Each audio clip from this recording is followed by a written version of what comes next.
नमस्कार, मैं ललित चौधरी। आप देख रहे हैं द लोकमंच। जैसा कि आपको पता है कि आज सुबह जो ब्रेकिंग न्यूज आई है महाराष्ट्र से नवाब मलिक को लेकर कि कोर्ट ने भी मान लिया है कि नवाब मलिक के दाऊद इब्राहिम के गुर्गों के साथ में संबंध थे। गोवा वाला कंपाउंड की जो जमीन है वो नवाब मलिक ने हसीना पारकर और उसके गुर्गों के साथ में कई बार मीटिंग की थी इस जमीन को हड़पने के लिए। तो इतना तो साफ हो गया है कि नवाब मलिक का कहीं ना कहीं डी गैंग के गुर्गों के साथ में कनेक्शन है। लेकिन अब ये बात घूम फिरकर शरद पवार के माथे मड़ गई है। दरअसल आपको पता है कि नवाब मलिक का अभी तक जो इस्तीफा नहीं लिया गया है वो सिर्फ और सिर्फ शरद पवार की जो है जिद की वजह से नहीं लिया गया है। इसी बीच बीजेपी ने अब शरद पवार पर ताने कसना शुरू कर दिया है क्योंकि कोर्ट ने नवाब मलिक को दोषी माना है।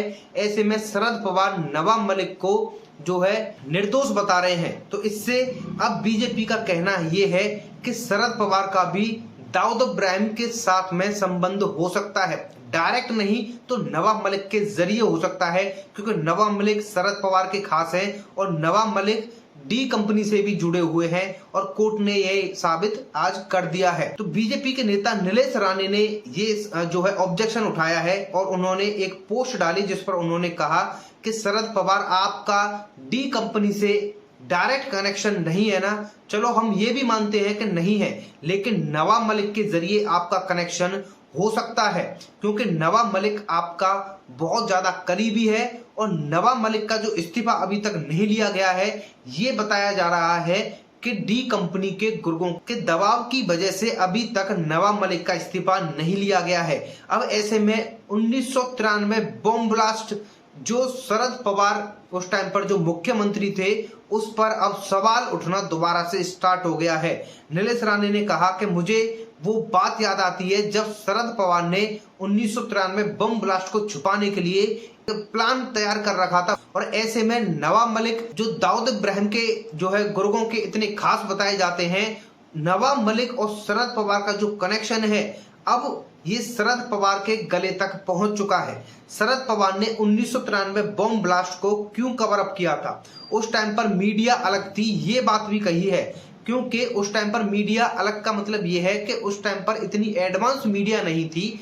लेकिन शरद पवार ने जो है जो भी कुछ मीडिया थी, अखबार वगैरह थे, वहां पर भी इस बात को जो है बहुत अच्छी तरीके से कवर अप किया था और डी कंपनी के जिन गुर्गों ने, जिन आतंकवादियों ने वहां पर बम ब्लास्ट किया था, तो ऐसे में अब जाकर इतने सालों के बाद में जब कोर्ट ने एनसीपी के एक नेता की जो है उसके ऊपर मोहर लगा दी है कि दाऊद इब्राहिम के साथ में संबंध है, तो इससे कहीं ना कहीं ये आतंकवादी तो साबित हो जाते हैं क्योंकि डी कंपनी ने ही 1993 बम ब्लास्ट को अंजाम दिया था और उन्हीं के साथ में जिन लोगों ने जो है हजारों लोगों की जान ली थी और उन्हीं के साथ में ये नेता जिनको जनता चुनती है वो जाकर मीटिंग करते हैं, जमीन घेरते हैं उनके जरिए, हाँ जो है मनी लॉन्ड्रिंग करते हैं उनके जरिए। ये बात भी कोर्ट ने मानी है कि मनी लॉन्ड्रिंग भी उनके जरिए ही होती है।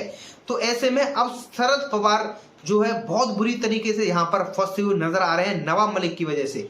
अब जो मांग है वो दोबारा से उठने लगी है नवाब मलिक के इस्तीफे की, क्योंकि अब शरद पवार को नवाब मलिक से इस्तीफा लेना ही पड़ेगा, वरना जैसा डर अभी तक उद्धव ठाकरे को है कि बीएमसी चुनाव में उनको हार का सामना करना पड़ेगा, वो बात यहाँ पर कहीं ना कहीं सच होती हुई हमें दिख जाएगी क्योंकि एक आतंकवादी जो है आपका नेता है और उसका इस्तीफा भी आप स्वीकार नहीं कर रहे हैं। इसका मतलब यह है कि आप उसका समर्थन कर रहे हैं। तो ऐसे में जनता मूर्ख तो है नहीं, जनता को सब समझ में आता है कि ये लोग क्या कर रहे हैं।